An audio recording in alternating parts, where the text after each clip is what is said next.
সামাজিক এবং রাষ্ট্রীয় কিছু অপরাধের কথা বলি, যেমন চুরি, ডাকাতি, জেনা, বেবিচার, সন্ত্রাস, মাস্তানি, চাঁদাবাজি, ইফটিজিং, ডাইল, গাঁজা, হিরোইন, বাবা, ইয়াবা, দুর্নীতি, মিথ্যা কথা, মিথ্যা মামলা, মিথ্যা সাক্ষী, এগুলো সমাজ এবং রাষ্ট্রে আছে না নাই?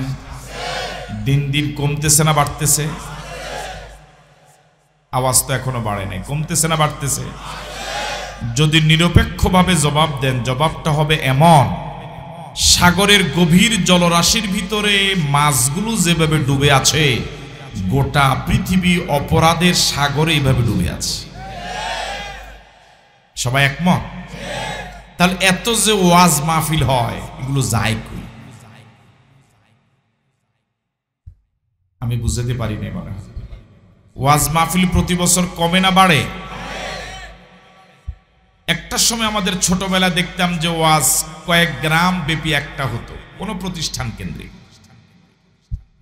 এখন প্রতি গ্রামে, পাড়ায় পাড়ায়,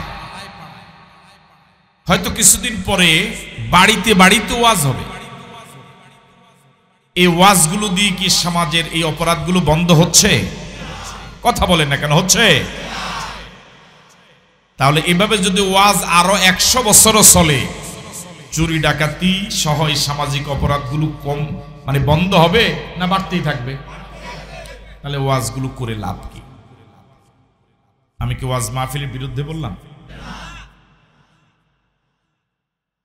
ওয়াজ মাহফিলের উপকারিতার কথা আমি সংক্ষেপে আগে বলেছি, কিন্তু এই ওয়াজ মাহফিলগুলো দিয়ে সমাজ এবং রাষ্ট্রকে অপরাধ মুক্ত বানানো যাবে না।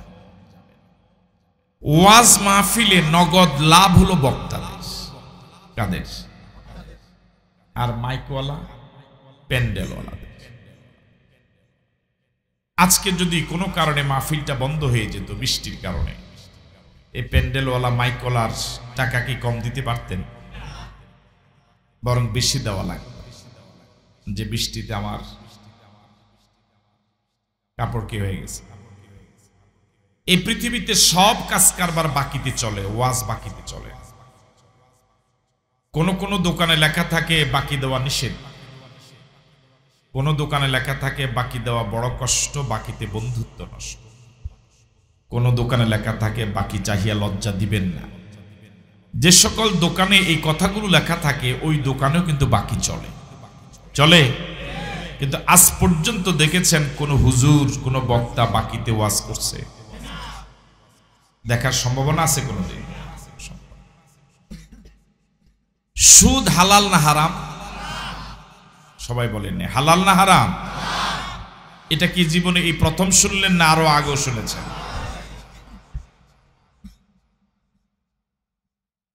বন্ধ। সুদ হালাল না হারাম? আজকে সব বক্তারা যদি সুদের ব্যাপারেই কথা বলতেন, আমিও যদি এখন 1-1.5 ঘন্টা সুদের ব্যাপারেই কথা বলি, আগামীকালকে উবারামপুর থেকে সুদ উঠে যাবে। সুদের জায়গায় সুদ, ওয়াজের জায়গায়, মাঝখানে আমরা বক্তারা ভালো করে খাইলাম, টাকা টুকা নিয়ে চলে গেলাম। আপনারা যে উবারামপুর, সেই উবারামপুর। কথা কি সত্য? তাহলে আমাকে আপনারা একটু বুঝাইয়া দেন। আপনারা তো আমাকে আনছেন আপনাদেরকে বুঝাইতে, কিন্তু এখন আমি আপনাদের কাছে বুঝাই, আপনারা আমাকে বুঝাইয়া দেন যে ওয়াজগুলো করে লাভটা কি। বুঝেন নাই? আমার বুঝাইয়া দেন, আমি যাই। সম্মানিত দিনী ভাইয়েরা, আমরা কি চাই আমাদের দেশ, আমাদের সমাজ, আমাদের পৃথিবী অপরাধ মুক্ত হোক? সবাই চাই। কারা কারা চায় হাতটা তুলে কি দেখানো যায়?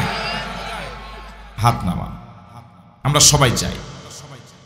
যদি সমাজ এবং রাষ্ট্রকে অপরাধ মুক্ত বানাতে হয়, একটা সমাজে কিন্তু সব মানুষ খারাপ না, সব মানুষ অপরাধী না। এখনো এই যুগেও সিংহভাগ মানুষই ভালো। একটা ইউনিয়নে যদি 10,000 মানুষ থাকে, কয় হাজার? আমার মনে হয় একটু আগে যে অপরাধগুলোর কথা বললাম, এই 10,000 ভিতরে 400-500 মানুষের বেশি এই অপরাধের সাথে জড়িত না। বুঝেন নাই কথা? চুরি ডাকাতি জেনা ব্যভিচার সন্ত্রাস মাস্তানি চাঁদাবাজি এই অপরাধগুলোর সাথে একটা ইউনিয়নের 10,000-এর ভিতরে 400-500 মানুষ জড়িত হবে, এর বেশি না। তাহলে 950 মানুষ, 9,500 মানুষ এখনো মোটামুটি সাদা মনের মানুষ, সহজ সরল মানুষ, অপরাধ মুক্ত থাকার চেষ্টা করা মানুষ, ঠিক নয় কি? কিন্তু ওই 400-500 সন্ত্রাসীদের দাপটে, ওই অপরাধীদের দাপটে এই 9,500 এই সহজ সরল মানুষগুলো এখন জীবন যায় যায় অবস্থা। বাঁচতে বলেন, মাইরে আসতে পারে। ওই 400-500 অপরাধীদের দাপটে এখন 9,500 মানুষ এলাকায় চরম অসহায়। মনে হচ্ছে ওই 400-500 এলাকার মালিক, আর এই 9,500 হলো রোহিঙ্গা। কি বরং রোহিঙ্গা তুনো খারাপ। রোহিঙ্গাদেরও তো একটা কি আছে, ঠিকানা।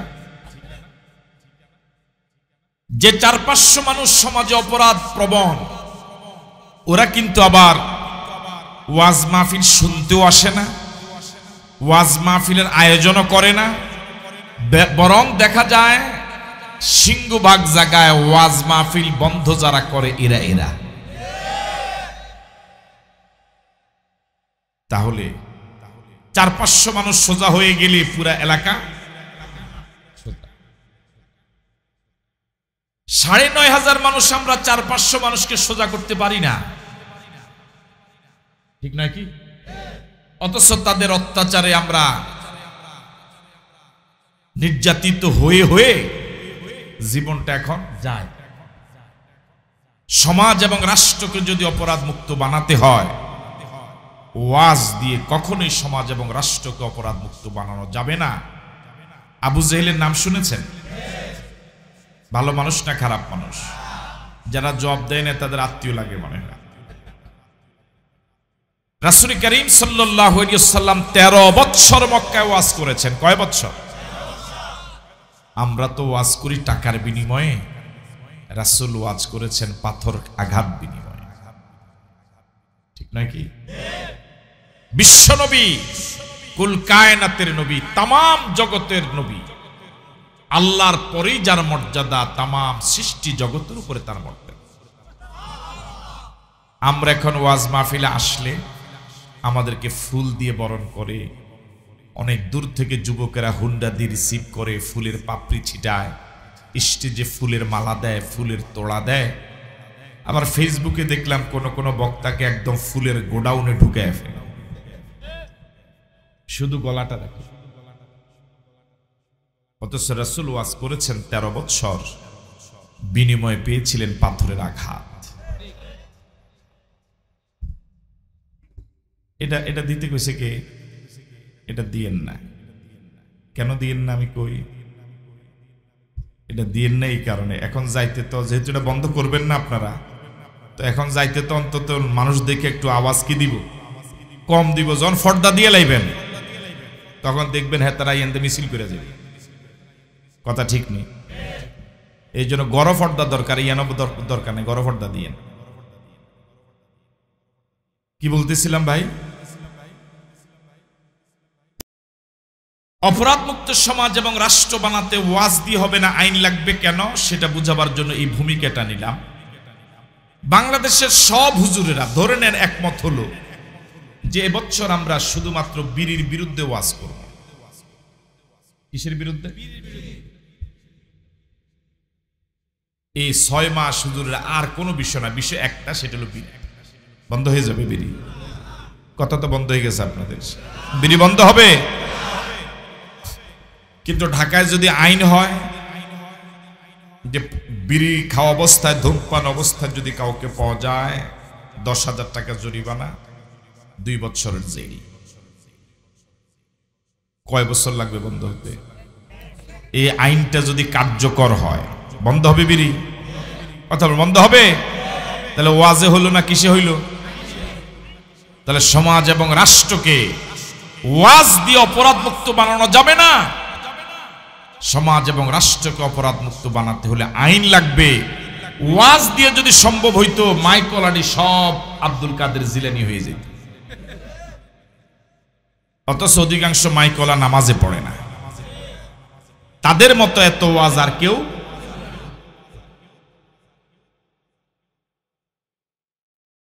এবার আসুন, আমরা কি সবাই একমত হলাম কি লাগবে? আওয়াজ দিয়ে বলেন।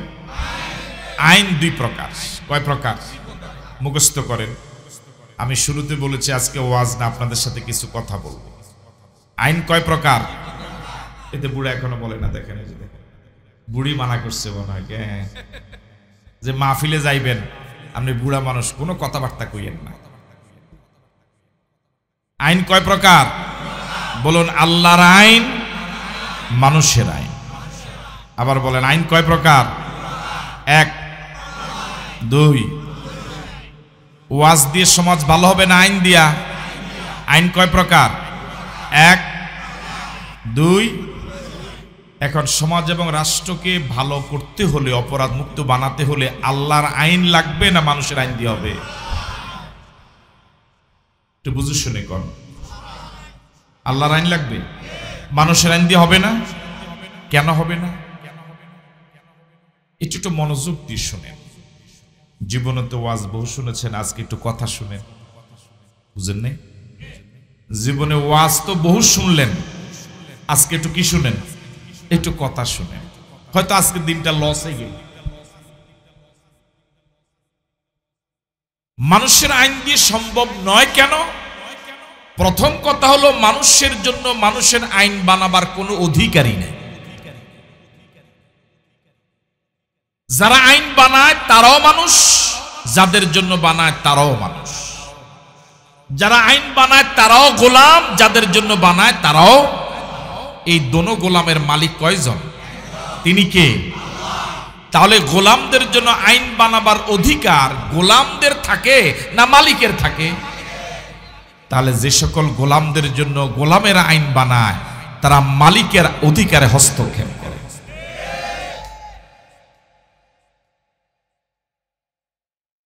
তাহলে গোলামদের জন্য গোলামদের আইন বানাবার অধিকারী। আমি কি কথা বুঝতে পারলাম? আসলে কি লগে লগে হ হ করেন না বুঝি হুনি করেন? আমগো দেশে যে বক্তে আইয়ে যেটা কয় সব পাবলিক ঠিক। আমার ভাইরা, তাহলে সব গোলামদের জন্য গোলামদের আইন বানাবার কি নাই? দুই। দ্বিতীয় কথা হলো, এই পৃথিবীতে একটা গরুর আইন মানে না, একটা গাধার আইন মানে না, একটা ছাগলের আইন মানে না, একটা কুকুর আইন মানে না। আশরাফুল মাখলুকাত মানুষ আরেকজন মানুষের বানানো আইন মেনে চলবে, আইনের জন্য মিছিল করবে, এটা প্রতিষ্ঠার জন্য সংগ্রাম করবে। এটা মানবতার জন্য ইজ্জতের নয়, এটা মানুষের জন্য চরম অপমানের। বুঝতেছেন? মানুষ হয়ে মানুষের আইন মেনে চলবে, এটা মানুষের জন্য স্বাধীনতা নয়, বরং মানুষ হয়ে মানুষের আইন মেনে চলা এটা গোটা মানবতার জন্য পরাধীনতা। তাহলে গোটা পৃথিবীতে যারা মানুষকে নিজস্ব আইন দিয়ে, নিজের বিবেক প্রসূত আইন দিয়ে, ওহি বিবর্জিত আইন, ওহি বাদ দিয়া, কোরআন সুন্নাহর আইন বাদ দিয়া, আল্লাহর আইন বাদ দিয়া, নিজের বিবেক প্রসূত আইন দিয়া পৃথিবীর মানুষকে চালাবার জন্য চেষ্টা করছে, তারা গোটা মানব সমাজকে পরাধীন করে রেখেছে। আছেন আপনারা? তিন, পৃথিবীতে যারা মানুষকে শাসন করার জন্য আইন বানায় কোরআন সুন্নাহর আইন বাদ দিয়া, কোরআন সুন্নাহর আইন বিরোধী, সবাইকে আমি বলছি না, ভালো মানুষ অবশ্যই আছে, সিংহভাগ ক্ষেত্রে তারা বেশি খারাপ, বরং যাদের জন্য আইন বানায় তারা মোটামুটি ভালো। কথাটা বুঝছেন মুরব্বী? আমরা নাকি হ্যাঁ, যারা আইন বানায় সিংহভাগ ক্ষেত্রে তারা বেশি ভালো, তারা বেশি খারাপ, তাদের থেকে যাদের জন্য বানায় তারা অনেক। এই সূত্রটা এবার ব্যাখ্যা ছাড়া মনে হয় বুঝে আসবে না, যেহেতু জবাব কম পাইলাম। ধরে নেন এলাকায় যারা চুরি করে, তারা চুরি করে ডাব, নারিকেল, সুপারি, হাঁস, মুরগি, এরপরে কি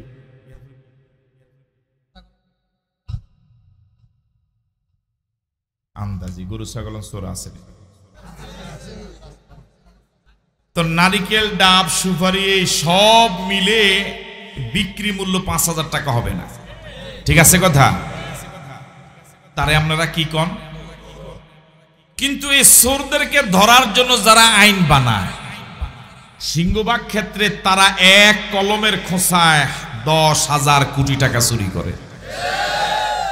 আস্তে কন, বুঝেন নাই? তাহলে বড় চোর কে? তুমি ইয়ে দিছো কেন? লাইভ দিছো কেন? আমি ওই লাইভ বন্ধ করলাম। তাহলে যারা আইন বানায় তাদের থেকে যাদের জন্য বানায় তারা অনেক ভালো, ঠিক আছে কথা? যারা আইন বানায় সিংহবাগ ক্ষেত্রে তারা এক কলমের খোঁচায় 1,000 কোটি টাকা চুরি করে। যাদের জন্য বানায় তারা একটা বালিশ কিনে বাউচার দেয় 250 টাকা, আর যারা আইন বানায় তারা একটা বালিশ কিনে বাউচার দেয় 2 লাখ টাকা। হ্যাঁ হুজুর, কয়নি কথা? হ্যাঁ, 2। যাদের জন্য বানায় তারা একটা পর্দার কাপড় কিনে এটার বাউচার দেয় 3,500 5,000 টাকা, আর যারা বানায় তারা একটা পর্দার কাপড়ের বাউচার দেয় কইলাম কথা। আমার ভাইরা, যাদের জন্য আইন বানায় তাদের খাটের নিচে কিছু পাওয়া যায় না, পাওয়া যাদের জন্য বানায় পাওয়া যায় খাটের নিচে উলুস, উলুস, উলুস চিনেন, তার ফোকা। আর যারা আইন বানায় সিংহবাগ ক্ষেত্রে তাদের খাটের নিচে তেলের গোডাউন, ঠিক আছে কথা? 10,000 কোটি টাকা, হাজার কোটি টাকার তুলনায় এই ডাব, নারিকেল, সুপারি, এই মুরগি, এটি তো চুরি। কথা কয় না ঠিক কিনা? বরং যেই যুগে হাজার কোটি টাকা চুরি করার সুযোগ থাকে, ওই যুগে ডাব, নারিকেল যে চুরি করে তারে নোবেল পুরস্কার দেওয়া দরকার। এত সুযোগ থাকার পরে তো কেমনে এই সুপারিটি ধরে? আমি কি চুরির পক্ষে কইলাম কথাটা? ওই হিমে তো ফানিলাই চিন্তাত পড়ে গেছে, কারণ ইয়া নয় ফান খায়। এক লোকে ব্যাংকে একটা নিয়ম হলো, টাকা আপনি যতই উঠাবেন চেকে সামনে মাত্র লেখা লাগে। কি উনি লিখতেছে উনি 1 কোটি টাকা উঠাবে মনে করেন। এই দুইজনের মধ্যে ধনীকে, এই দুইজন আপনি মনে আছে এটা ধনী কেটা? এটা দো দো। তো উনি টাকা উঠেছে 1 কোটি টাকা মাত্র। কি লিখছে? হুজুরে মানুষ, গরিব মানুষ। এবার ছেলে আবার আমেরিকা আছে, কেমন? কোন দেশ? কোন দেশ সামনে লাগছে না? সাঁতার ধরবি না, ডরে কয় না। তো উনি টাকা উঠাইবে 5,000। কত উঠাইবে?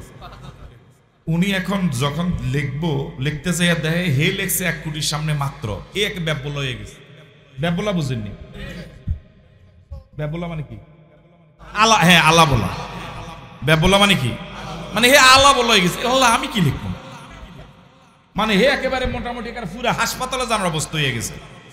পরে মানুষের তেলে মাথা তেলে ফাইনা দিয়ে টিয়া কোন রকম কি করছে, উসানোর পরে হে লিখছে চিন্তা করে অনেকক্ষণ 5,000 টাকা কিছুই না। 5,000 টাকা। তখন এটা নিয়ে ম্যানেজার কাছে দিচ্ছে, ম্যানেজারে কয় টিয়া পরে আগে বইয়েন এটা কি লিখলে? আমি 30 বছর আজকে ব্যাংকে চাকরি করি, এই জাতীয় কথা জীবনে এটা আগে আমার বুঝাই দেন, টাকা পরে দেন। তুমি কইতেছে স্যার আমাদের দেশের সভাপতি, মাহফিলের সভাপতি আছে, টিয়া জানি কত দিছে মাহফিলে? কে জানে দিছেন নি কিছু? হ্যাঁ দিছে কেন? দিছে দিছে না? এতে দিছে নি? শেয়ার দিলেন, সে টিয়া দিল না, কে লিখে? আর এখন নি কোনো কথা দিলে? এটা তো ইয়ে করলাম, তাহলে না টাকা দিব না, আর যেহেতু এত টাকা দোনোজনের ধনী, এও কয় হেও ধনী, হেও কয় এ ধনী, তো টিয়া না দেয় কেন? তো উনি বুঝাইতেছে স্যার উনি লিখলো 1 কোটি টাকা মাত্র, আমি কি লিখবো চিন্তা করে গেলাম, 1 কোটির তুলনায় 5,000, তো এই জন্য আমি বুদ্ধি করে লিখছি 10,000, 20,000, 4,000 কোটি টাকার তুলনায় তো 5,000 আর ডাব নারিকেল এটা কিছুই। কথা বলে ঠিক নয় কি?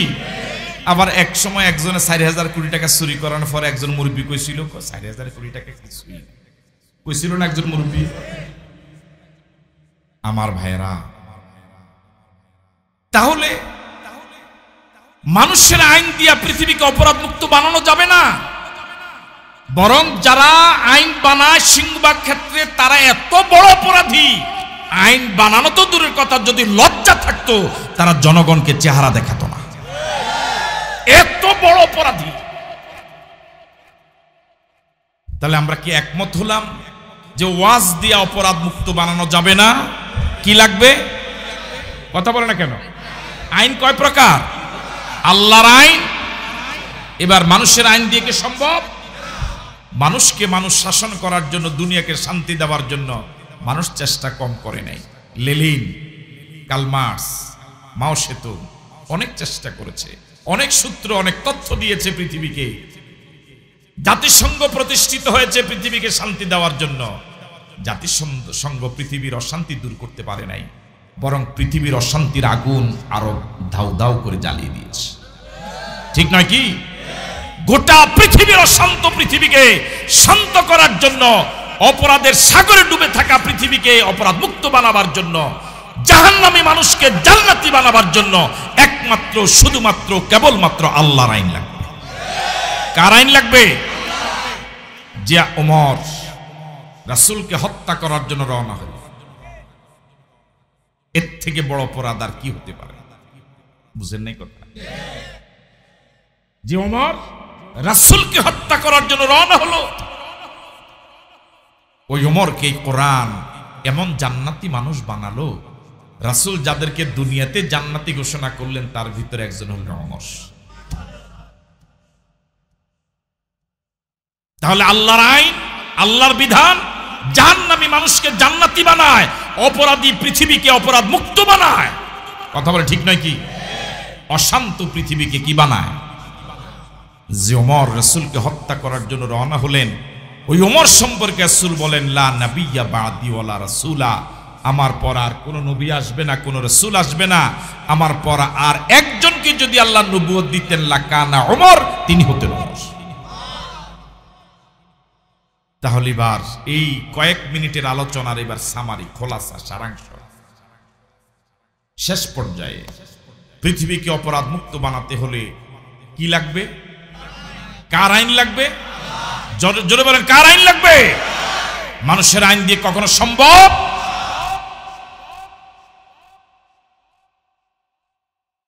এবার প্রশ্ন, আল্লাহর আইন লাগবে কেন? আছেন আপনারা? কথাগুলো কি গিরা দিতেছেন? গিরা গিরা বুঝেন কি কয়? শিলের পরে মাথা না দিয়ে লেন্স দেন, মাথা আর কত দিবেন? তাহলে এখন প্রশ্ন, আল্লাহর আইন লাগবে কেন? এটার একেবারে এক কথায় সংক্ষিপ্ত জবাব হলো, আল্লাহর আইন এই জন্যই লাগবে যেহেতু তিনি আমার স্রষ্টা। তিনি আমার কি? তিনি যদি আমার স্রষ্টা না হতেন তার আইন মানার কোনো প্রয়োজন। আমি কি কথা বুঝতে পারছি আপনাদের? যেহেতু তিনি আমার একমাত্র স্রষ্টা, তিনি আমার একমাত্র মালিক, আমি তার গোলাম, সুতরাং আমার দায়িত্বই হলো তার আইন মেনে চলা, তার দায়িত্ব হলো আমার জন্য আইন বলে দেওয়া। তিনি যদি আমার স্রষ্টা না হতেন তার আইন মানার কোনো প্রয়োজন।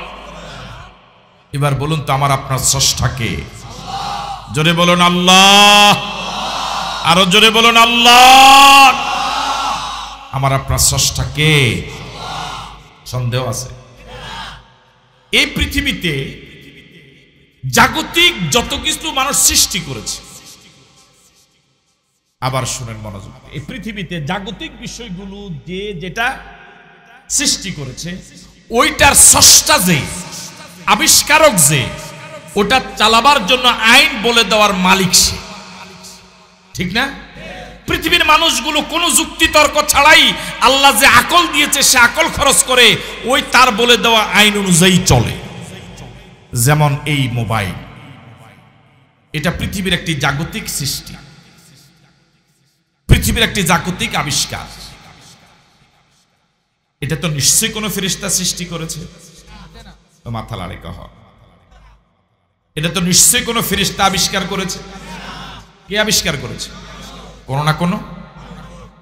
তো এই জাগতিক সৃষ্টিটা যে সৃষ্টি করেছে এটা চালাবার জন্য ওই আবিষ্কারক যে আইন বলে দিবে এটাই সঠিক আইন। পৃথিবীর মানুষগুলো কোনো তর্ক বিতর্ক ছাড়াই তার আইন শতভাগ মেনে নেয়। আর এটাই যৌক্তিক, এটাই লজিক, এটাই একমাত্র। এই মাইক যে বানানো, আজ পর্যন্ত বানানোর পর থেকে এই পর্যন্ত ঢাকা বলেন, চট্টগ্রাম বলেন, আপনাদের উভারামপুর বলেন, মাইকগুলো সেই নিয়ম অনুযায়ী চলতেছে। সবাই কি একমত? এখন এই মোবাইল যে সৃষ্টি করলো তার আইন হলো এটা যদি কল করতে হয়, কল রিসিভ করতে হয়, তাহলে ডিসপ্লেতে টাচ করা লাগে। বুঝলেন তো আপনারা? কিন্তু আমরা সভাপতি, আমি এবং এই সহ স্টেজে যারা আছি মুরব্বীরা সবাই মিলে আপনাদেরকে বললাম, অনুরোধ করলাম পায়ে ধরে যে না, এখন থেকে আর ডিসপ্লেতে নয়, সামনে নয়, কল করুন অথবা রিসিভ করুন, যে কাজে করেন পিছনে টাচ করুন। মানবেন? হুজুর মানবেন না? দেখেন নিয়ম না অনিয়ম, এটা সঠিক পথ না ভুল পথ? এটা যে ভুল পথ বুঝে নেন। এই পিছনে টাচ করার আমার আপনার কথা, সভাপতির কথা, উমাকের কথা সবাই মিলে যদি বলি এটা যে ভুল পথ, এটা বুঝার জন্য কি কোনো লেখাপড়ার দরকার আছে? কামিল পাশের দরকার আছে? MA পাস করার প্রয়োজন আছে? দাওরা পাস করার দরকার আছে? যে লেখাপড়া জানে না, দস্তখত দিতে জানে না, টিপ দেওয়ার জায়গাও চিনে না, হের সামনে যদি আপনি পিছন দিয়ে এরকম করেন, এরকম এটা হাগলে না। আসেনি না, গেছেন গামনেরা? কি করবো তে? তারও এদুর বুঝ আল্লাহ দিছে, এটা কি হইতেছে না সঠিক। এটা বুঝেন আল্লাহ, আর কেমনে বুঝামো? রেলগাড়ি চিনেন? রেলগাড়ি, বাস, বিমান, লঞ্চ, নৌকা চিনেন তো? ট্রেন যারা সৃষ্টি করলো, জাগতিক সৃষ্টিটা তারা বিধান দিল, ট্রেন চলতে হলে 2 লাইনের লোহার এরকম সমান্তরাল রাস্তা লাগবে, রেল লাইন। বাস ট্রাক চালাবার জন্য বাস রাস্তা লাগে, স্থলপথ। বিমান হেলিকপ্টার চালাবার জন্য আকাশপথ লাগে। নৌকা, লঞ্চ, স্টিমার চালাবার জন্য পানিপথ লাগবে, নদীপথ লাগবে। বলুন তো, মানুষের সৃষ্টি এই জাগতিক বিষয়গুলোর জন্য যে রাস্তাগুলো বললাম, এটা কি সঠিক রাস্তা না ভুল রাস্তা? আপনার কি আমার প্রতি রাগ? এবার আপনাদের এখানে কাছাকাছি বাস স্টেশন কোন জায়গায়? দেখছেন নি প্রত্যেকে কেমনে কেমনে টানতে আছে নিজের দিকে, কোদালের বেলে বুকের দিকে টানে। কেন? ওনার বাড়ি সান্দ্রা, এই জন্য কইছে কই চানপুর, এর বাড়ি হয়েছে ওই, এই জন্য কইছে এটা দেশপ্রেম, এটা ভালো। আচ্ছা, চাঁদপুরটাই ধরি, সহজ, সবাই বুঝবেন তো নাকি? এখন আমার তো একটা ধরন লাগে। চাঁদপুর বাস স্টেশনে যে কোনো কারণে একটা ট্রেন এসে দাঁড়ায়, কি আসছে এখানে? এই ট্রেনটা একেবারেই মানসম্পন্ন একটা ট্রেন, কোনো ত্রুটি নাই। ট্রেনের ড্রাইভিং সিটে যিনি বসা তিনি খুব বিজ্ঞ একজন ড্রাইভার। ট্রেন চলার জন্য যে ফুয়েল, তেল, জ্বালানি দরকার এটাও পর্যাপ্ত আছে। বলুন তো, এই ট্রেনটা কি এখানে চলবে? কেন চলবে না? রাস্তা নাই। আমার কথা জবাব, রাস্তা নাই? রাস্তা আছে। কি আছে? রাস্তা না থাকলে এটা দাঁড়াইলো কই? রাস্তা তো আছে, কিন্তু এটা কি রাস্তা? বলুন, ভুল রাস্তা। কি রাস্তা? সবাই বলেন। রাস্তা আছে, কিন্তু এটা কি রাস্তা? তাহলে জাগতিক একটা বিষয়, দুনিয়ার ট্রেন, এটা ভুল রাস্তা গেলে সচল না অচল? আরো জোরে বলেন, অচল। রাস্তা থাকার পরেও ভুল রাস্তা আসলে ট্রেনটা অচল। এবার ড্রাইভার যদি ট্রেনটা চালাবার জন্য খুব চেষ্টা করে, একদম মাথার ঘাম পায়ে ফেলে চেষ্টা করতেছে, আপনারা উবারামপুরের লোকজন দেখা এই ড্রাইভারকে সুস্থ বলবেন না পাগল বলবেন? এগুলো কথা কয় না, কি কইবেন? কেন? রাস্তা নাই, ট্রেন খারাপ, তেল নাই, শুধু ভুল রাস্তা যাওয়ার কারণেই পাগল বলবেন। ভালো করে শুনেন, এই ড্রাইভার অসংখ্য দোষ করে নাই, এই ড্রাইভার হাজার দোষ করার কারণে তাকে পাগল বলেন নাই। ট্রেনের ডাব্বা ঠিক আছে, ট্রেনের সব ইঞ্জিন ঠিক আছে, ট্রেনের ড্রাইভার চালাতেও জানে, ট্রেন তেলও আছে, শুধু ভুল কয় জায়গায়? সব ঠিক থাকার পরে কয়টা কথা বলেন? অপরাধ কয়টা? ড্রাইভারের অপরাধ হলো ভুল রাস্তা চালানোর জন্য চেষ্টা করা, আর সমর্থনকারীদের অপরাধ হলো ভুল ড্রাইভারকে ভুল পথে যে চলতে চায় তাকে সমর্থন করা। আমি বুঝাতে পারি না মনে হয়।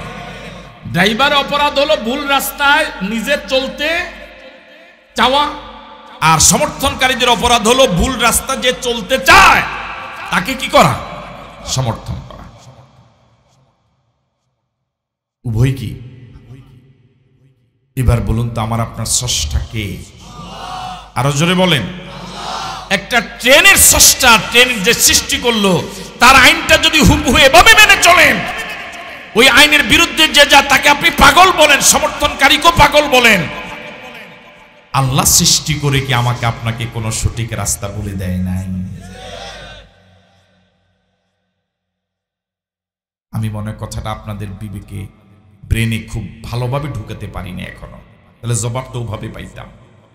আল্লাহ পাক আমাকে আপনাকে সৃষ্টি করে কোন রাস্তাকে তিনি বলে দেয় নাই, নাকি এমনি খোলা ময়দানে ছেড়ে দিয়েছে তোদের যা ইচ্ছা তা কর, এরকম?